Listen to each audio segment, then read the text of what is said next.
Bonjour et bienvenue dans cette nouvelle capsule. Alors aujourd'hui je vais vous parler d'une émotion, la peur. Alors il y en a plusieurs des émotions et il faut savoir que les émotions en fait c'est un héritage qu'on a depuis des millions d'années qui permet de survivre. Pourquoi la peur en premier? Parce que la peur est vraiment la patronne de toutes les émotions parce qu'elle nous permet vraiment de ne pas mourir rapidement. Je vous explique. Si jamais on n'a pas peur, on traverse la rue et on se fait écraser directement par une voiture. On n'aurait pas peur, on irait dans les bois, on caresserait une vipère, on serait piqué et on serait mort. Bref, vous voyez bien que la peur, en fait, est vraiment essentielle. Et c'est la première des émotions sur laquelle il faut essayer de la comprendre pour pas qu'elle nous inhibe. Parce que la peur a aussi cette faculté-là, c'est de nous arrêter dans notre action. Et je vais même vous dire un petit secret. Oui, un petit secret. Rapprochez-vous, rapprochez-vous.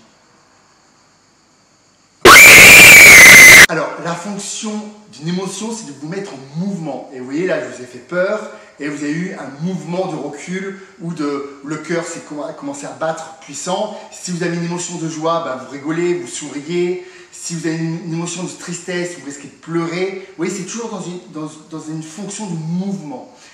Ce qui est différent, en fait, d'un sentiment. Parce que, alors, un sentiment, c'est quelque chose de durable, beaucoup plus profond. On va presque intérioriser en fait un sentiment. En fait, un sentiment, c'est un état affectif beaucoup plus complexe que les émotions. Je vous rappelle que l'émotion est quelque chose d'archaïque, de reptilien. Un sentiment, c'est quelque chose d'élaboré. En fait, pour faire simple, une émotion comme la peur peut devenir un sentiment, par exemple, d'insécurité. Et l'insécurité, c'est plus vraiment une peur en termes émotionnels purs, c'est juste un sentiment. Alors en neurosciences, on utilise les protocoles de la peur. Alors c'est en 3 points. Il y a premièrement l'identification, on essaye d'identifier la peur. En deuxième point, on essaye d'envisager le pire. Quelle serait la pire crainte si cette peur venait à se réaliser? Et ensuite, on a la survie. Est-ce qu'on survivrait à ça? Et vous allez voir que dans la plupart des cas, on survit évidemment à ça. Alors, je vais vous donner quelques chiffres sur la peur. Déjà, il faut vous dire une chose, c'est que 40% de nos peurs sont des peurs qui n'arriveront absolument jamais. Alors, souvent, c'est par exemple la peur de l'avenir. On a toujours peur qu'il arrive quelque chose, mais en réalité, dans 40% des cas, ça n'arrive absolument jamais. Ensuite, nous avons 30% des peurs qui sont déjà arrivées et qu'on ne peut pas modifier. Par exemple, vous avez eu un accident de voiture, et demain, vous devez reprendre la voiture. Voilà, la peur que vous avez eue, l'accident que vous avez eu est déjà passé, on ne peut pas le modifier.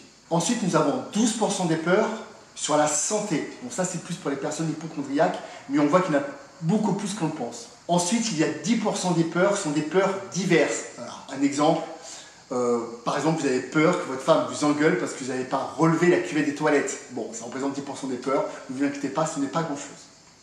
Et enfin, nous avons 8% de peurs réel. Vous vous rendez compte que 8%, ça veut dire que 92% des peurs ne sont pas fondées en réalité.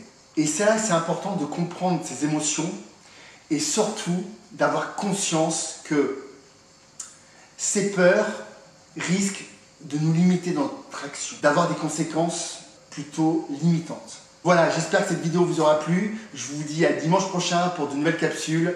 Je vous embrasse. N'oubliez pas de liker, de mettre votre petit pouce bleu et de partager un maximum. Cette vidéo vous aura inspiré. Ciao.